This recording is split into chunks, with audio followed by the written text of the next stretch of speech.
we're talking about the material world and the spiritual world. Right now we're living in the material existence. This is what we have tangible, empirical experience of. And in this material world, this energy is composed of 8 material elements: earth, water, fire, air,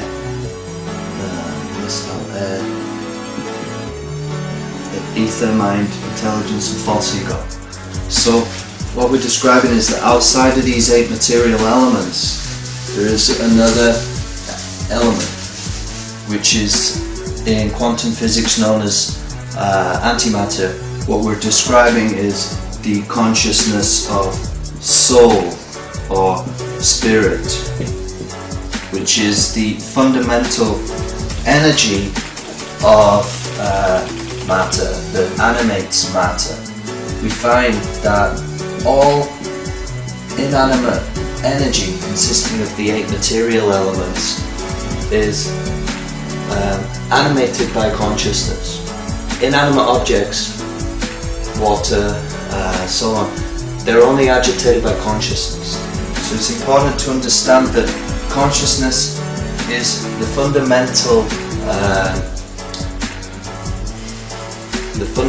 characteristic of material nature. So what is this consciousness? This consciousness is spirit. So this material energy is actually an emanation from the spiritual dimension. It's described that there is a spiritual sky. That inside that spiritual sky, all is light, all is bright light. It's a self-illumination. But inside the spiritual sky, it's described that one cloud is formed, and that cloud casts a shadow, and this shadow is known as the Mahatattva. So inside this spiritual shadow, if you will, is the Mahavishnu. Inside the spiritual shadow, there is also an ocean. It's the causal ocean, it's called. So inside this causal ocean, when we get into the causal ocean, there is Mahavishnu is lying upon a serpent bed. It's described in Bhagavatam that he's sleeping actually upon a huge serpent in the causal ocean. This serpent has many hoods. It's described like this: Anantashesh. And the Mahavishnu, Maha means great. Vishnu is an expansion of Krishna, who's residing within the spiritual sky. And Lakshmi is serving Mahavishnu here, massaging his feet. So from Mahavishnu, who's sleeping, he's in a mystic slumber, it's described, called Yoga Nidra. Yoga, he's meditation, he's actually, even the incarnations of the Supreme Personality of Consciousness are engaging in meditation. So Mahavishnu is lying on the causal ocean. If you can imagine that this is an ocean. And this is inside the shadow, like we were describing before, cast by the cloud, creating a spiritual shadow inside the bright white spiritual light. Brahma Jyoti, the Sanskrit term is Brahma. Brahma means spiritual. Jyoti is effulgence, like the sunlight is a reflection of that Brahma Jyoti light. So this cloud covers a portion of the spiritual Brahma Jyoti and creates a shadow. And inside that shadow, Mahavishnu lies in causeless cosmic sleep. And in this sleep, he's breathing. long, heavy breaths, just as when we sleep, we breathe long, heavy breaths. So as Mahavishnu exhales, from his actual skin pores, it's described that universes begin to emanate out on all sides as he breathes out. He exhales these, you might like see them as bubbles, these hollow balls, and they come out from his skin like bubbles, and these are actually the material universes that the living entities in the material world are inhabiting. So it's described that one breath of Mahavishnu, all of these will exhale, and when he breathes in, they will all again come back in and get absorbed back into his body, and everything is once again brought back into Mahavishnu. So like this, all the material universes emanate from the breathing of Mahavishnu and his yoga nidra sleep. So then it's described that the universe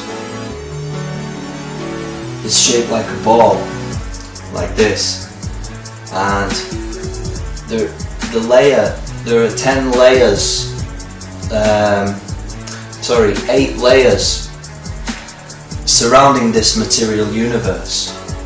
First of all, there's a layer of earth,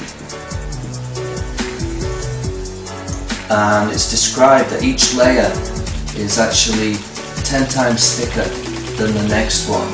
So then there's a layer of water, and then there's a layer of air, and then there's a layer of fire. Remember, each one of these layers is 10 times thicker than the next one. So as we go out, it gets progressively wider. For the purpose of this diagram, I have to keep it scaled so it fits inside the board, even though I bought quite a large one. Fire, earth, water, sorry, it should be fire and then air.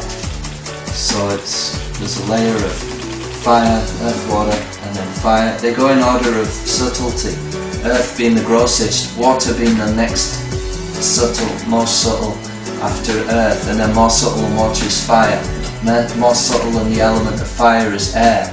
More subtle than the element of air is the element of ether, like radio waves. And then more subtle than ether is the level of mind. So we're actually running out of space here, but for now we can show, and then there's a level of intelligence, and then finally 10 times thicker than all the rest, there's a layer of false ego surrounding this universe. So inside all of these 8 elements are the planets. Inside this central sphere we have billions and billions of light years of space, right in here, surrounded by all of these level thick elemental layers covering. See, it's like a huge gobstopper, and we're right in the middle. So none of the light from the Brahmajyoti penetrates through this, through these layers, very thick. Now this is actually a microcosm, macrocosm situation, because our own body is made from these 8 elements. So in one sense, we as the soul are also encased within this layer, these 8 layers of earth, water, fire, air, ether, mind, intelligence, and false ego are all encasing the consciousness. So as it's said in the Hermetic writings and so on, as above so below, so as within, this body is like a miniature universe.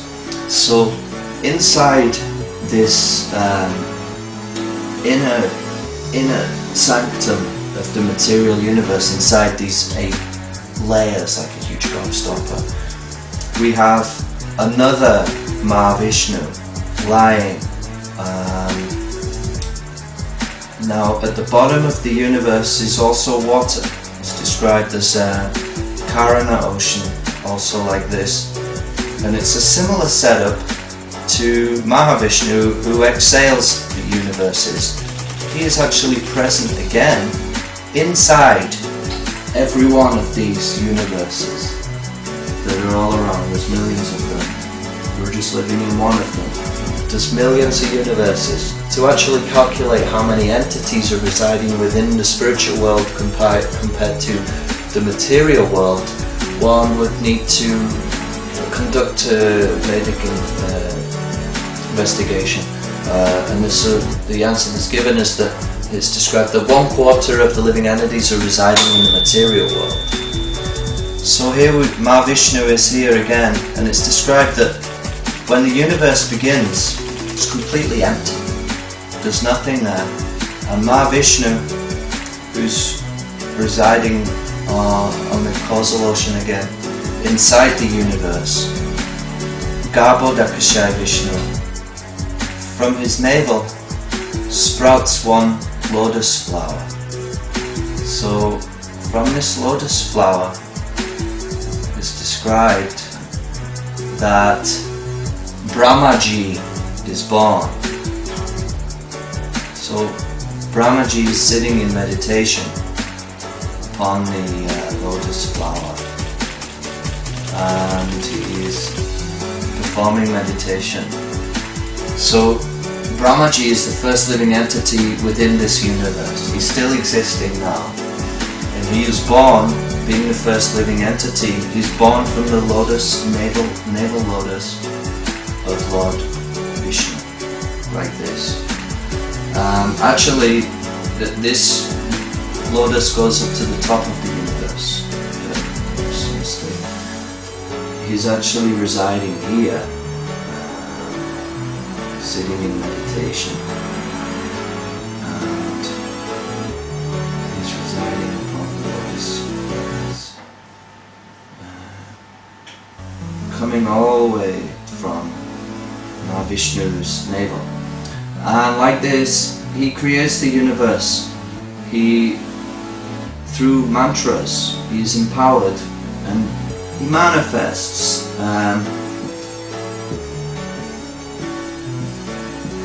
seven layers.